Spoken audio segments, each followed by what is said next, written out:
大家好，我又来了，我是你最喜欢的中文博主 Lilian。今天这个视频会是一个40分钟左右的碎碎念博客，因为呢，之前有观众给我留言说1个小时可能会太长了。那我也有在考虑时长这个问题。那今天我们就试一下来个40分钟的碎碎念，怎么样？好，那今天这个40分钟呢，我将会用我的碎碎念来陪伴你所有的，比如通勤时间了，比如你打扫卫生的时间都可以。你可以把这个视频、这个播客随便放，当做背景音也好，当做你的一个中国朋友跟你聊聊天也好，就在那样放着就可以了。你也不需要看字幕，你就听着我说的话去理解我说的内容。希望我的内容对你有所帮助。好，那我们开始喽。今天你没有发现我桌面的摆件有一点不一样？我之前不是有个玫瑰吗？那个玫瑰是我自己钩织的，不知道大家知不知道钩织是什么东西？好像在你们那些地方其实也蛮火的，有编织嘛，编织就2根长长的针在那里编，那样编织可以做毛衣啊，可以做毛裤啊，可以编一些衣物之类的。那个我也不是特别了解。我记得我小时候，我的妈妈呢会经常给我钩衣服，但是我自己的话，我有因为好奇，我有去学。因为我小时候小朋友比较好奇，就缠着妈妈说：“妈妈，我要试一下。”那我妈妈就给我弄了2根小短线，2根小短针给我试了一下，还挺好玩。但是我坚持不太了，所以编织呢，我不是特别了解。然后前几个月吧，我又试了一下钩织。钩织呢，它是1根针，就没有2根针，它是只有1根针。然后那根针的前端是弯弯的，就方便把那个毛线勾起来。那个钩织呢，就会比较方便去钩织一些小物件，比如小小的水果啊，或者一些小挂件啊。就比如我之前2期视频放在这的那个玫瑰啊，其实它也不是纯玫瑰，它是一个杯垫来的，它是一个圆形，然后中间是白色的编织的，然后旁边周围一圈是花朵，是玫瑰花朵。其实它可以有不同的花儿，就是我的这次是尝试了玫瑰花，因为我看见它的图解，就是它的一些实物嘛，特别特别漂亮，就跟真的玫瑰花一样。天啊，我那时候看见就好羡慕，我想试一下。我就勾了一个买那种材料包，现在我们有那种材料包嘛，特别方便，它都给你配好用什么颜色啊，那个针呢，因为那个针其实有不同的码数的，有大的有小的，那它也给你配好了，特别方便。当然了，如果你是那种特别特别熟练了、老手了，那你就可以自己去配线，自己去买线嘛，更便宜。其实，因为它给你配好会稍微贵那么一点点，但是我觉得，对于你一个入门的一个尝试着去试这种东西的人，其实是非常友好的，因为它确实，对新手来说不贵吧。我也不知道，我也不是很确定，因为它那个材料包我买了才几块钱，还要什么自行车，还要什么自行车，它得几块钱呢，是吧？嗯，好，那就是我那个钩织的一个经历。我太懒了，我挺好玩的，确实挺好玩，但是我真的很懒啊。就是我之前不是说了吗？我就是一样东西，我上头了，我就一直做，但是我一旦停下来，我就很难再继续那个热情。那我就那个花儿，因为那个成品我还差大概两个花朵吧，然后我停下来了，我就不想再继续了。所以之前给你们看那个也只是半成品，但是我觉得塞在这儿刚好，我就把它塞那儿了，我觉得还挺漂亮，就你远远看起来还挺像那么回事儿吧，是吧？还挺像真玫瑰的，你这么远远看起来。那今天呢，我换了一个摆件，就是这个是鲍鱼壳儿，然后这个是一个香薰，就线香吧，线香。然后这个是藏香，不知道大家点香薰对香薰有没有研究？因为我本人非常喜欢香薰，我喜欢我的屋子香香的。那我会尝试不同的味道，比如呢，我会买那种空气芳香的，我也不是很确定它是香水吧，也不是，因为它没有香水那么持久，但它非常清新，它喷了空气会变得很香香的。那是我在泰国买的，我特别喜欢东南亚的一些香薰，我觉得有股很特别的味道，点了之后呢，就让你有种置身度假的感觉，就让你还有一种在度假的感觉。因为东南亚嘛，大家去那儿都是度假，一闻到那儿味道，我就觉得我回了东南亚，我又在度假，就非常舒服，你知道吗？我觉得大家可以尝试一下这个方法。你如果还在工作，或者是你分身乏术，没有办法去度假的时候，你可以尝试一下，去买一些你喜欢的东南亚的香。你点燃之后，你就会有种回到东南亚的感觉，非常推荐。那现在我就感觉我又回到东南亚了，因为我现在在点，这个是尼泊尔的一个藏香，就是他们藏族会用的一些植物啊、药材啊去做成的，手工做成的一个线香。对，点燃之后，它有很多种不同的味道。其实我快递送过来的时候呢，我一打开，其实我就要撅过去了。因为怎么形容呢？因为它是很多种，我买的那种体验装，它是10种香味儿，然后在一个小盒子里面混在一起。我一打开，哇，那个味道甜腻。我一直在网上有看到别人形容那种尸臭，就尸体的臭味儿是什么味儿呢？就有人形容说是非常甜腻，但是不是很香的那种甜腻，就是你闻到了会恶心想吐，会想逃跑的那种感觉。然后我一打开这个混合的这个香，我就一瞬间就有那个感觉了，你知道吗？甜腻，甜腻到底想吐，甜腻到好恶心的感觉。我没有在诋毁它，真的是这种，唉，可能是我个人感觉吧。但是我真的受不了，它那种那整个盒子混在一起，那个味道真的很不行，很受不了。但是没办法，我还是要试一下，因为这个真的很火，这个香很火呀，这个香很多人推荐，就尼泊尔那个线香，它手工线香。然后我就挑了一个比较大多人推荐的，是叫什么？叫喜马拉雅雪松。对，然后我点了之后，我感觉一般般吧，然后我就试了其他的，因为它一根香大概可以烧个40分钟左右。对，一根，对，就这样一根啊，就可以烧个40分钟左右。那现在我看一下，它好像有烧了一半儿嘛。对，这个也烧了20分钟，但是还有20分钟。对，那烧完了，证明我已经砍了20分钟了。它一根是20分钟嘛，我烧完那根比较火的喜马拉雅雪松之后呢，我就一般般，但是我觉得还是每样都试一下吧，虽然那个味道挺冲，就混合的那个味道挺冲的，但是我觉得还是要全部都试完吧，那万一呢，是不是？我就觉得我就有个理念，我觉得你嗯什么都试一下，就你有时候可能你表面上看上去你不喜欢，但谁知道呢？万一呢？你试了之后呢？你喜欢呢？是不是？那你不试，那就没有这个机会，没有这个可能。你试了就是50-50，不试就是100%。我觉得所有东西都这样。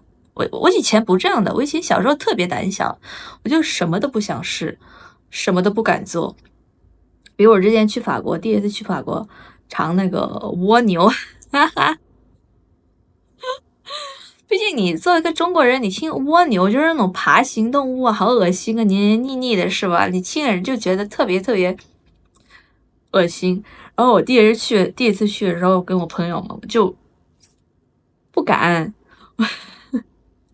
人家推荐说是好吃的，那我还是有点不太敢。然后后来就不知道为啥，我又想通了吧，我就试就试吧。因为我有一个好朋友，他说法国蜗牛它其实就是一种蜗，它不是中国的那种蜗牛，它只是叫蜗牛而已。它其实就吃起来更像是那种海洋生物啊，那种螺。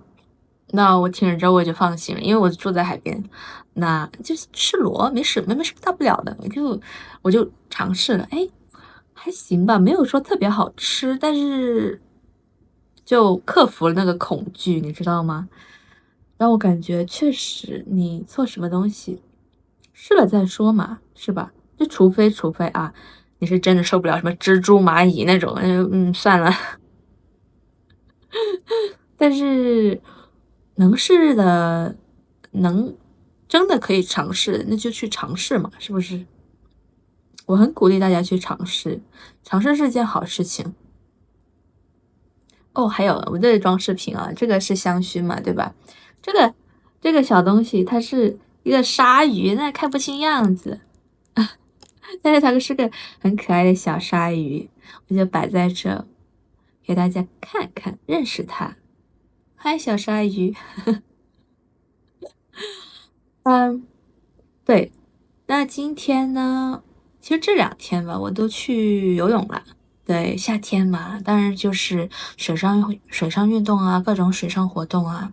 我之前有想去冲浪的，就是不是说天气原因嘛，打台风啊，因为我们这边夏秋这2季特别容易打台风，而且特别容易刮我们这边，很烦。而且那个我从小到大就已经刮习惯了，你知道吗？就可能外省的大家听到台风觉得很新奇啊，然后听到说什么10级、12级那些台风，哎呀，好可怕啊，好大风啊！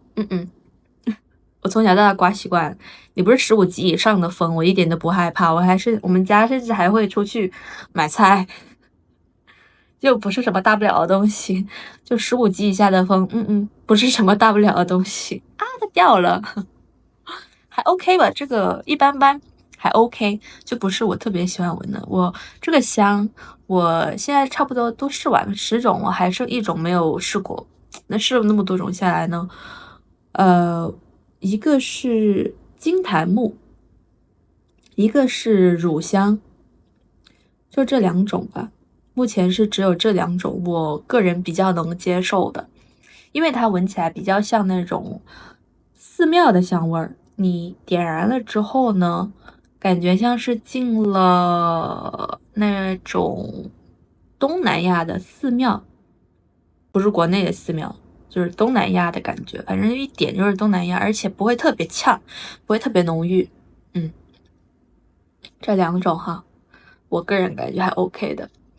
那话说回来了，水上运动，我之前想去冲浪，我一直都想试一下冲浪，我感觉冲浪挺适合我的。不是我在说大话，我觉得我在体育方面贼有天赋，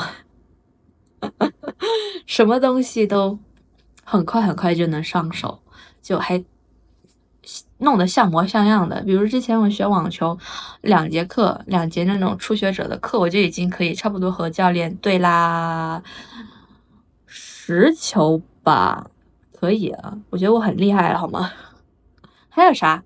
游泳、滑雪，对，滑雪我真的一次没有摔过。当然我玩的不是那种极限的那种公园，我就是普通的滑雪，我能滑行我就已经很了不起了。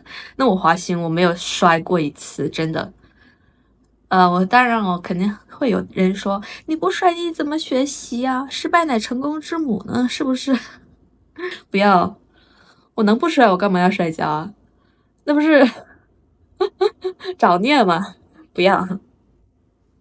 就我非常谨慎吧，二来是我滑的是双板，双板它本身就比单板更容易操控一点，我个人觉得。但我没有试过单板哈，但是我有试过滑板，嗯，不喜欢，有点可怕。那也是没有摔过啦，但是我就不喜欢。我怎么说呢？我不太喜欢运用一些很精细的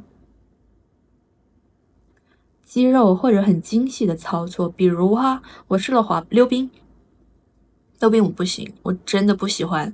就是我可以滑起来，但是我就觉得特别累，我优雅不起来。你看那些溜冰运动员啊，花滑呀，什么速滑呀，他们贼厉害，就很优雅，就能在冰上起舞的那种感觉。但是我觉得我不太行，我就觉得我好累，我要用我身体的所有的肌肉去保持平衡，然后我要保持我不摔跤的同时，我还要保持平衡，去在那个冰上飞舞。我觉得对我来说难度太大了。就比如学音乐也是，钢琴啊这种非常精细的操作我做不来。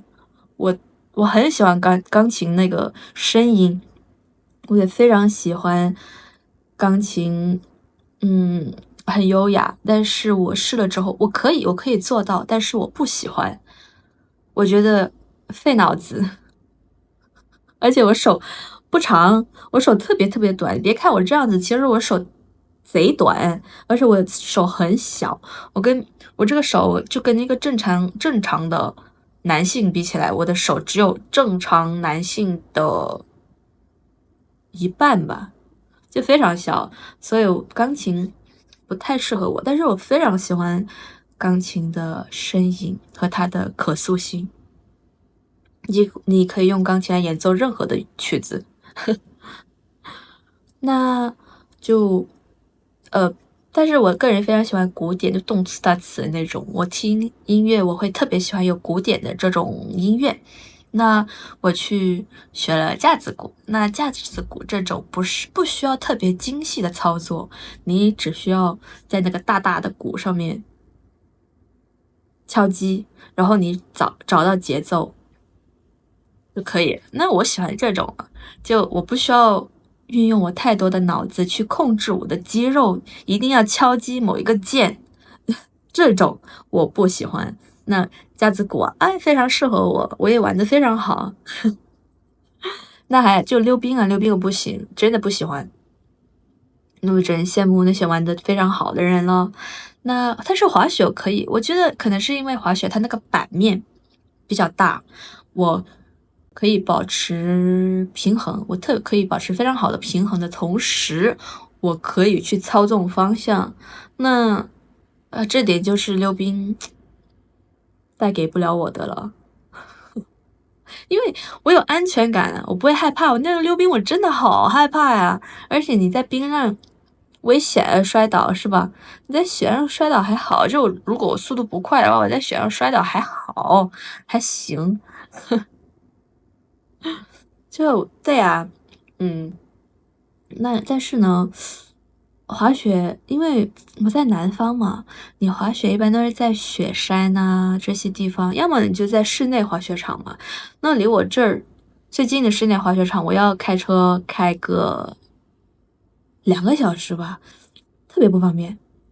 所以就虽然滑雪很好玩，对我来说我特别喜欢滑雪，那我也不是很想花费那么多精力去维持这个爱好。那冲浪，哎，对了，冲浪，不好意思，说到又扯远了。冲浪的话，我之前因为我们这儿有个地方，就之前不是就去海南冲浪嘛，海南那地方特别特别特别多的那个冲浪俱乐部。然后谁知道呢？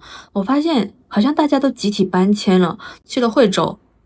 我看了一下他们的那些帖子，发现他们解释的原因就是因为海南那边都被推板师给弄坏市场了。我不能说冲浪它非常的贵，但是你也是一节正常课的价钱吧。但是那些推板师的话呢，什么是推板师？我不知道大家知不知道，推板师他就不教你东西的，他就是单纯的他在后面给你推那个板，推那个冲浪板，然后你就趴在板上面，浪一来，那个推板师就给你推板，就帮你在浪上面站起来，就把你的那个板推到那个浪上面，你就自己站起来就行了，就好像不是特别需要一些技巧。那这种推板师呢，因为他不教你东西嘛，就是给你推板，就体力活，他的收费好像就几十块。一次还是1个小时，这个我就不清楚了，好像就是特别特别便宜，就几十块。嗯，然后那些正规的俱乐部就说市场都做烂了，完全挣不了钱，还倒贴。就我看见很多正经的俱乐部就集体逃难去了惠州。那不知道大家那边冲浪的价钱怎么样？我知道东南亚挺便宜的。那欧洲呢？美洲呢？怎么样？大家冲浪贵不贵？我朋友说，我朋友法国嘛，他说他一个冲浪营1个星期左右吧，大概是折人民币2000多，2、3千，2、3千吧，好像折人民币的话，几百欧来着，不是多少欧？我不记得了，就好像还行，折回来的价钱跟人民币差不多，就我们人民币在这儿上课差不多，就比较好奇大家那边的物价和价格怎么样。我对冲浪真确实非常有兴趣，就一直没有机会，太惨了。我都已经买好装备了，就是那种长袖长裤的连衣的冲浪服、游泳衣，然后防晒的帽子，还有啥？手套、袜子，全副装备。谁要去打台风，我真是哭死。那没办法，那就那样喽，那就去其他地方吃吃喝喝了。没办法，你台风天你去哪儿都差不多一样，下雨嘛，刮风嘛。还有，哦对，那最近我就游泳嘛，我之前一直喜欢，不是喜欢，我只会蛙泳。这有一点我很好奇哦，大家注意一下，我真的很好奇这一点。如果你们可以 OK 的话，可以在评论区给我回答一下这个问题嘛？因为我听说啊，在国外大家都是学自由泳先的，就小孩子就是都是先学自由泳，然后不教蛙泳。那这点我很好奇，这个是不是真的？那你们学游泳的时候，你们学的是什么泳姿？拜托一定要告诉我，我真的很好奇。因为在国内，我就在中国的国内哦，大家基本上大多数哦，也不是大多数99%先学的是蛙泳，就是你去上课去给钱，上课去培训班，大家那些教练教的是蛙泳。你自己家里人学的话，也是教你蛙泳，因为会的也只有蛙泳，那他也只能教你蛙泳这样子吧。因为自由泳非常少见，要么呢就是你先学会了蛙泳，你再去学自由泳，这样子很少有说你先去学自由泳，然后你再去学蛙泳，就不能说没有吧，但确实非常少。那我最近哦，我自己自学了自由泳，哇，好自豪哦，我好棒哦，就学会了，不是那种半桶水的，是真的学会了，可以游个50、100米那种。嗯，对，真棒，夸我自己。那因为游腻了呀，蛙泳游了那么多年，就确实很腻，就想学一下新的泳姿。而且我个人觉得自由泳真的很帅气，很优雅。我也不知道为什么这么觉得。你2个泳姿比起来，就自由泳特别特别帅气。也可能是那时候我还不会滑吧，那我就觉得我不会的就特别帅。我还觉得蝶泳也很帅。但是如果哈我这100%去掌握了自由泳的话，我可能会去选择去学习一下蝶泳。很好奇它到底是怎么样怎么个原理啊？它是飞扑上去的，好神奇！我就跟我的侄女就几乎每天，就几乎每天嘛，因为就隔2天去一次。我发现自由泳确实是对我来说挺好的。我听说啊，自由泳可以让你的全身的肌肉都更加的修长。你说蛙泳的话，它可能，会把你练得像个青蛙。那那你只会蛙泳的话，那没办法是吧？那我现在学会自由泳了，我觉得挺好的。我平时伏案工作嘛，那平时有这种前倾啊，或者我的鼠标手啊这样子，我这些肩颈地方特难受。我觉得自由泳，哎，等游了一圈之后，我那个肩颈这些地方，哎，舒畅了很多，舒服，贼舒服。我就觉得可能有这种肩颈问题的话，有个自由泳确实非常好。平时如果是滑蛙泳回来的话呢，我反而我的肩颈会更痛，就没有舒缓。但是我自由泳回来，我说哇，哎我肩颈好舒服啊，我像做完一次按摩一样，贼拉舒服。但是呢，我还是胆小，我那是害怕，我就只敢在1.2米的池游，因为我脚可以碰到池底，我就不会害怕。那你说3米、2米多的池摸过我头顶，我确实会怕怕的。但是我觉得还是要去那些地方游一下，不然老是在1.2米好像没什么进步。OK，那这个就是我最近这2天的运动了。对，那夏天都8月份了，不过其实我们家这个夏天特别特别长，因为11月份左右才会第一波冷空气。但是没办法，我们泳池的话，除非是那种恒温泳池了，就是你全年都可以去游的，要么呢，不然的话呢，你普通的公众泳池的话，它一般只会开到8月底。像我现在游的这个泳池，它就只开到8月底。那还有一个的话，它可能会开到9月份，但是9月份一过的话，就没有泳池游了。思索一下，我接下来我就要做点什么运动比较好。要么呢，我有2个选择，要么呢，我就去找一个全年都可以游的恒温泳池，是有的，而且很便宜。我看了一下，它团购啊才400块一年，我的天呐！我这2个月在我现在游那个泳池都花了快400块了，这是一个选择了。那还有一个选择就是我去打网球，因为距离差不多。全年的恒温泳池，它也是离我5公里左右吧。开我的小电驴的话，不知道大家会不会开小电驴？小电驴贼方便。在我的城市，因为汽车特别多，人也特别多，那你开小电驴最方便了，就可以钻那些小巷子啊，或者钻2个大车之间的那个缝隙。但是可能好像有很多人不会开哦，这很好玩。就是比如你去一个小城市，人不那么多的话，你开个小电驴是一件非常放松、非常惬意的一件事情。你迎着那个风，或者你看着夕阳，你再开着你的小电驴，哇，简直是享受。或者你夜晚凌晨，你开小电驴去觅食，哇，真的好舒服啊。OK，小电驴，然后就是我说的假期过后的运动吧，我更倾向于去打网球吧，我蛮喜欢打网球的，很爽啊！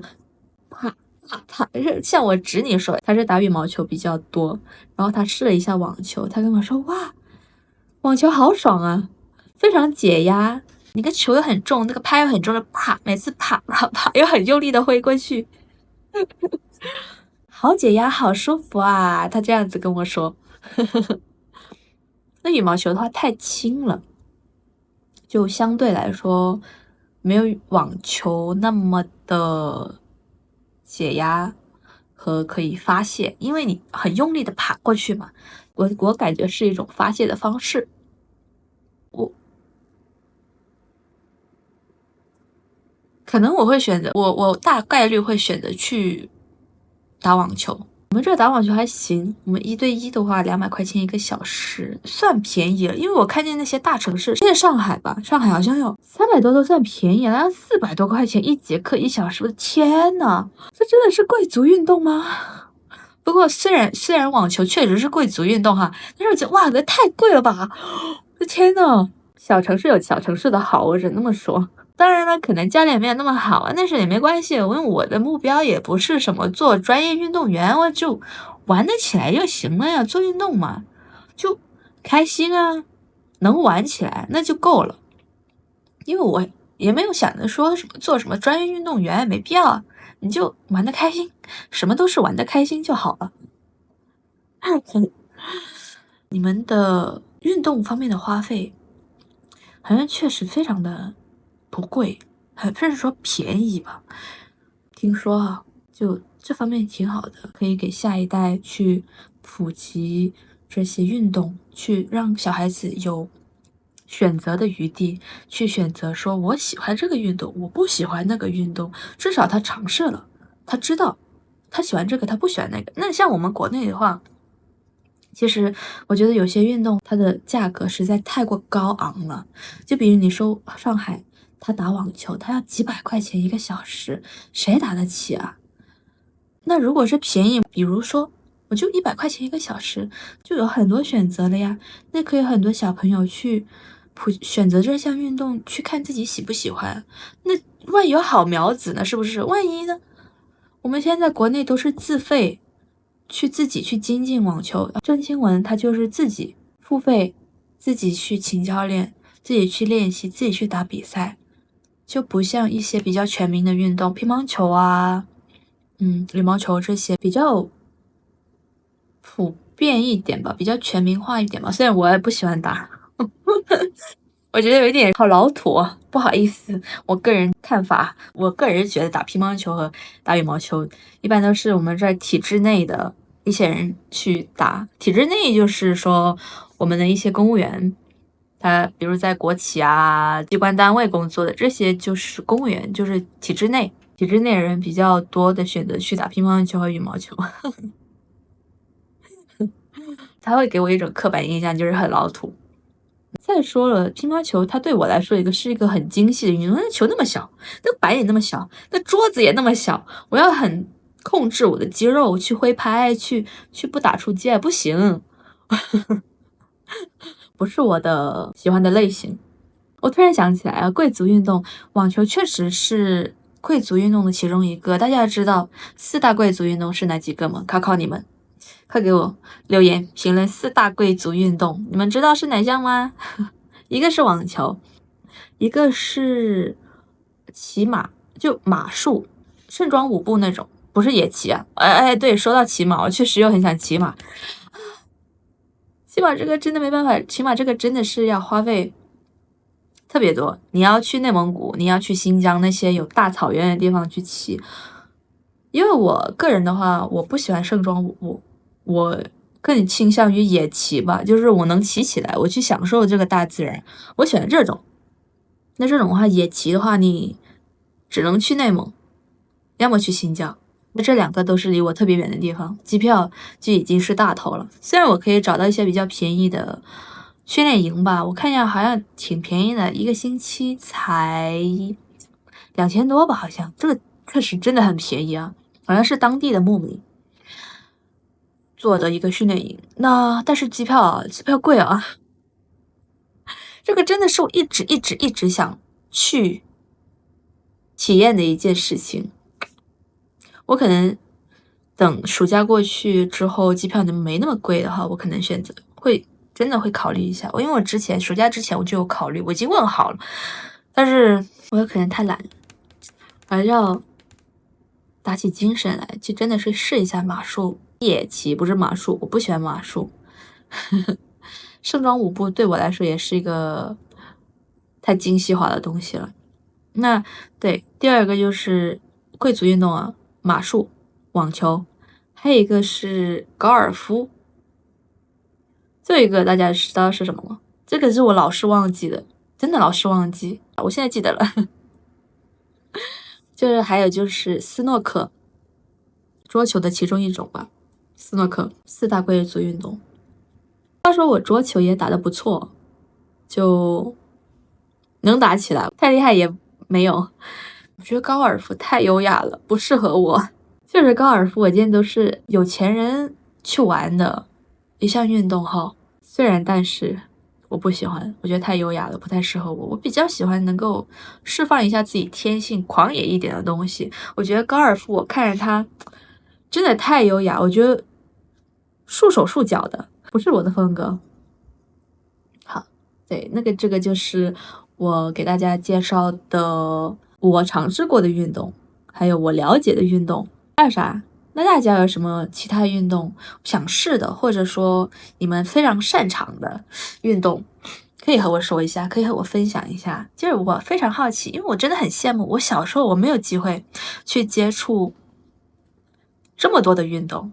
就像我刚才说的，一是因为价格的原因，有些运动它的价格真的高昂到你没有办法，如果你不是大富大贵的家庭，你不是富豪家庭，你真的没有办法去让一个小朋友去维持一个运动。就比如说我说的高尔夫，我说的网球，这些真的非常高昂，你一节课几百块钱，你如果不是大富大贵之家，你根本就养不起，你根本就给不了你的小朋友去维持这一个兴趣爱好。听起来确实很惨，但就这样子。那我小时候也确实没有办法去学习、去尝试、去体验这么多的技能，去体验这么多的运动。那我现在我自己有经济能力了，那我自己去给我自己去尝试。那我发现原来我其实是很有运动天赋的诶。如果我小时候如果去学体育的话，说不定我也很厉害哦。那我也很好奇，大家在你们自己的家里话，你们学习体育的成本高不高？你们会不会让自己的小朋友去维持一个运动作为一个爱好，不是把他培养成专业运动员，就是说不定也可以把他培养成专业运动员，但是就是定期的花大量的钱去给你的小朋友去维持这个高昂的兴趣爱好。那你们会选择什么样的运动？好像还蛮多其他的运动我还不知道的，比较小众的，好像最近比较火的是匹克球，有点像网球，又有点像乒乓球，我听过，但是不太了解。然后这个突然间又蛮火的，是吧？还有什么小众的？大家可以和我说说，真的很好奇，在运动方面我真的很好奇，因为我个人非常喜欢运动，它是让我放松身心的一个最好的方法。就是比如说我在游泳的时候，我可以什么都不想，我可以完全放空我的大脑。我就跟大家说 ADHD 这件事情，多动症啊。那如果是注意力不集中那类多动症的话，你的大脑真是无时无刻都是在播放一些东西的，有可能在说话，有可能是在播电影，各种各样，就很难让自己的脑子完全的安静下来。那我游泳的时候，我大脑是完全放空的，就让我非常舒服。那这个就是我今天给大家聊的这一部分了。运动是非常好的一种生活方式，因为之前某种原因吧，我就瘫在床上，就完全没有运动2、3年吧，又肿了又胖了。我喜欢结实一点的身材，可能有人觉得说这是一种服美役吧。服美役什么意思？这里要给大家科普一下，不然你要很难去搜，你搜也可能搜不到。服美役就是说一个女生，她为了漂亮，她为了别人眼中的美丽的这个标准，她去吃苦，去劳累自己，去迎合当代的一些审美，叫做服美役。比如说，你当代的人不是要身材好吗？那很多人为了节食减肥，去追求一个好的身材，那这个也是服美役。又比如说啊，有人不喜欢化妆，他就很讨厌化妆，但是他为了别人眼中的美丽，他要变美，他每天都要逼自己去化妆，要逼自己去变美。那这种也是服美役。当然了，如果你是喜欢去化妆，喜欢这件事情而去做，那当然就不是服美役了哈，那就不一样了。我个人是喜欢那种结实健美一点的身材了，那我就虽然之前懒惰了，就肉都松了，不结实了，我会选择去恢复我做运动的一种生活方式吧。我我个人不认为这是一种服美役的行为，因为我是喜欢这样子的，这不是让我难受。对，而且我很讨厌别人说指责别人服美役这件事情，因为你不是别人，你不知道别人怎么想的，你也不知道别人的处境，不要去用你的想法去强加在别人身上，去指责别人，你做的这件事情是不对的。我觉得说这句话、说这种话的人才是不对的，因为你永远站不到别人的立场上去经历、去体验这些事情。不要说这种话，这对别人来说是一种残忍，好吧？那我现在已经说到我的这个香薰完全熄灭了。非常感谢大家今天的收听和观看，我也很开心能够陪伴大家40分钟的时间。希望我这一期的视频，我自我感觉我这一期的播客和视频的说话也非常大的长进，希望大家能收听愉快。那我们下一期再见了。如果你们有想听什么话题，或者想要讨论什么话题，也可以和我说。那我看到了，我就下期我们跟大家聊聊。谢谢你们，我是你最喜欢的中文博主Lilian。那我们下期再见了。